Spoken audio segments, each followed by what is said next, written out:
Le grand barrage de la Renaissance éthiopienne, qui est la plus grande centrale électrique d'Afrique, a commencé à produire de l'électricité avec sa deuxième turbine.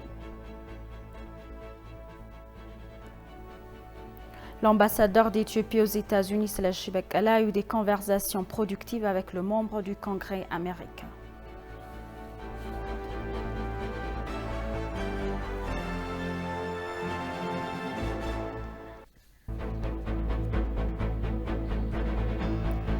Bienvenue, chers téléspectateurs, c'est Aline Teibaro avec le journal du 11 août. Le grand barrage de la Renaissance éthiopienne, qui est la plus grande centrale électrique d'Afrique, a commencé à produire de l'électricité avec sa deuxième turbine.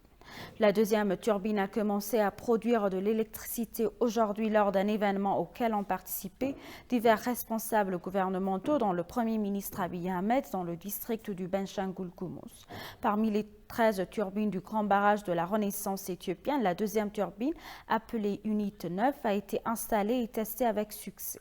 Il est indiqué que la deuxième unité, qui a officiellement commencé à fonctionner aujourd'hui, a la capacité de générer 375 MW d'électricité, rappelant qu'il y a 6 mois de l'année au cours, le 13 février 2014, la première turbine dénommée Unité 10 du grand barrage, historique de la Renaissance éthiopienne d'une capacité de 375 MW, a été lancée en présence du Premier ministre Abiy Ahmed. Lorsque la construction et l'installation de 13 turbines seront terminées, la capacité de production du grand barrage de la Renaissance éthiopienne atteindra 5150 MW.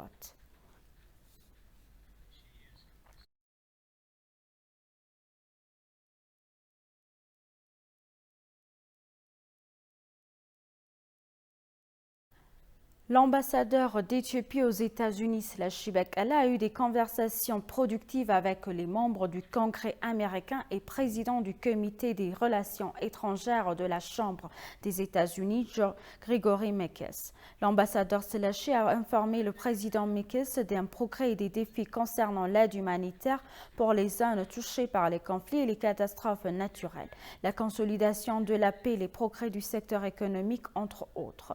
Il a en outre expliqué la nécessité de lever le blocus des projets de la loi AGOA HR 6600 et S3199, ainsi que la récente tentative du groupe terroriste Al-Shabaab. Le président Meekes a pour sa part exprimé son encouragement face aux progrès positifs réalisés dans les domaines de l'accès humanitaire, de cessez-le-feu, de la consolidation de la paix et des questions liées au dialogue national. Il a également fait écho à la nécessité de transformer les relations historiques entre les deux pays en une coopération commerciale et économique accrue.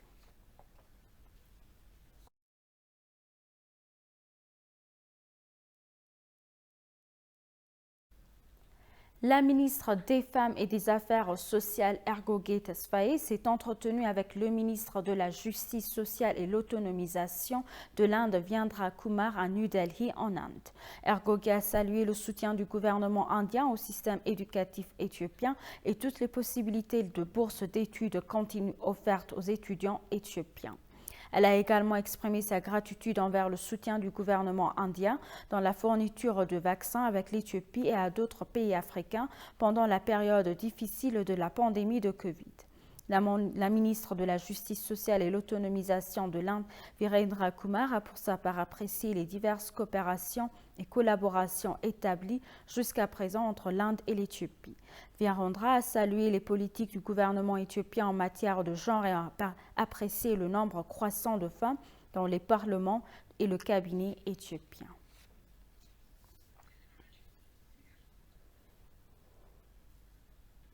Le ministère des Affaires étrangères a déclaré que l'Éthiopie accueillera le Salon africain de technologie le mois prochain du 7 au 9 septembre 2022. Le directeur général de la diplomatie publique au ministère des Affaires étrangères, Dina Mufti, a informé les médias des objectifs d'importance de la foire. Il a ajouté que l'énergie solaire, les véhicules électriques, les systèmes de paiement numérique, les télécommunications, les services bancaires et d'assurance font partie des secteurs prioritaires du salon. Les entreprises étrangères engagées dans le secteur de la cybersécurité, de la biotechnologie, de l'énergie sociale et de la communication présenteront leurs produits et services sur le salon alors que plus de 45 000 personnes sont attendues pour visiter l'événement.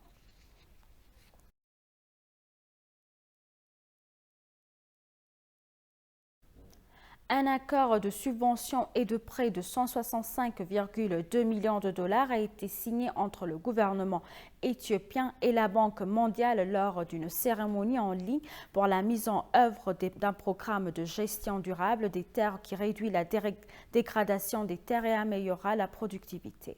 Le programme de gestion durable des terres est mis en œuvre dans 170 districts et 217 bassins versants dans les régions d'Amara, Oromia, Tigray, des nations nationalistes et peuples du sud de l'Éthiopie, Sidama, Benshangul-Gumuz et Gambella.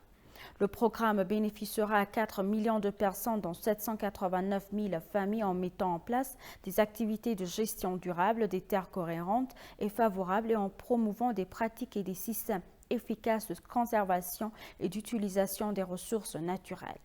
Le programme se concentre sur le développement intégré des bassins versants, le renforcement des communautés et des institutions autour de la gestion des terres, la planification intégrée de l'utilisation des terres, la délivrance du certificat foncier aux agriculteurs et la gestion de projets. De cette façon, nous mènerons des activités à multiples facettes pour améliorer les moyens de subsistance des agriculteurs à faible revenu qui sont vulnérables à la sécheresse due au changement climatique. Selon les informations que nous avons reçues du ministère des Finances, l'accord a été signé par la ministre d'État et la coopération économique du ministère des Finances, Mme Samarita Soaso et M. Asahi Lagassa, au nom de la Banque mondiale, au nom du Fonds vert pour le climat.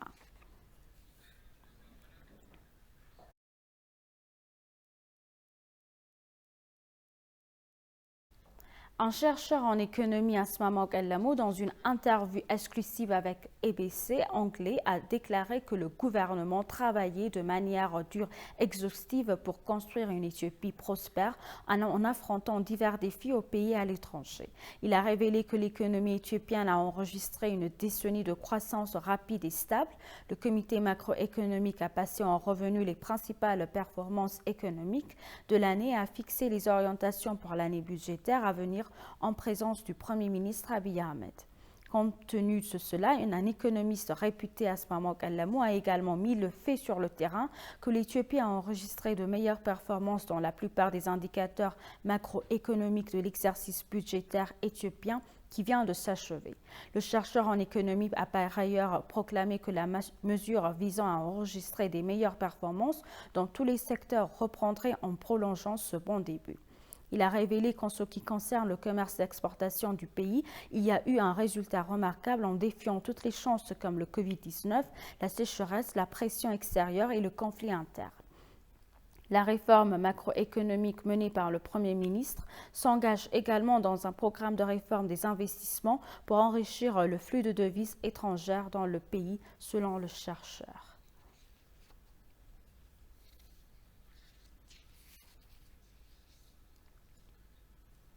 La ministre d'État aux Affaires étrangères, l'ambassadrice Burtukan Ayano, a appelé les Éthiopiens vivant à l'étranger et les Éthiopiens d'origine éthiopienne à continuer de renforcer leur contribution à leur pays en termes de connaissances, de compétences et de transfert de technologies. L'ambassadrice Burtukan Ayano a déclaré que cela lorsqu'il y a fait dans de 15 000 livres collectés par les communautés éthiopiennes vivant aux Émirats arabes unis, en particulier des universitaires vivant à Abu Dhabi, et dans les environs à la bibliothèque Abrahut et à 3 établissements d'enseignement supérieur. Dans son discours, le ministre de l'Éducation, le professeur Brahanu Nagga, a appelé la diaspora à s'unir pour aider la société sans être limitée par des opinions politiques, car les écoles du nord de l'Éthiopie ont beaucoup souffert du conflit. Le directeur général du service de la diaspora éthiopienne, Dr Mohamed Idriss, a pour sa part appelé les diasporas du Moyen-Orient à renforcer le soutien qu'elles ont apporté dans le passé avec le barrage de la Renaissance et divers autres projets et à continuer à contribuer à travers le transfert de connaissances, de compétences et de technologies. Les livres ont été remis aux invités d'honneur le jour même pour être utilisés à des fins d'apprentissage et de référence par les universités Wallo, Waldiana et Meda Waldebou. Selon les informations que nous avons reçues du ministre des Affaires étrangères, ils ont coûté jusqu'à 1,5 million de dollars. Ce jour-là, une reconnaissance a été accordée à ceux qui ont joué un rôle dans la concrétisation de ce soutien.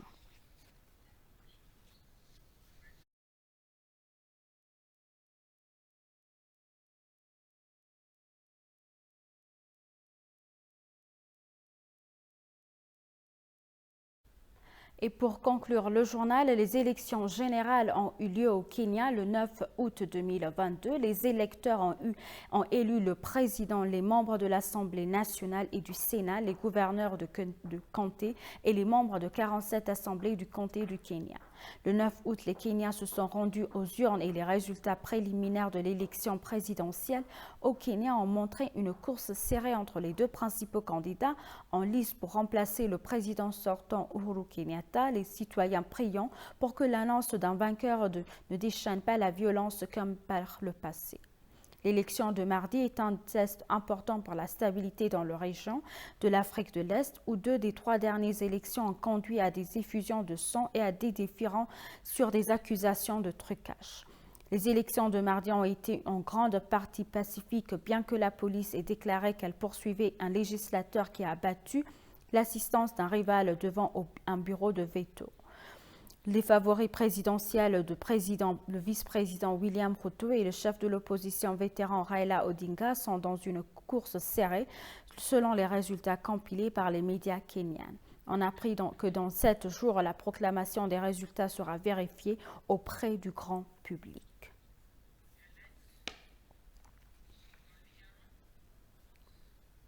Chers téléspectateurs, nous vous rappelons les titres principaux. Le grand barrage de la Renaissance éthiopienne, qui est la plus grande centrale électrique d'Afrique, a commencé à produire de l'électricité avec sa 2e turbine.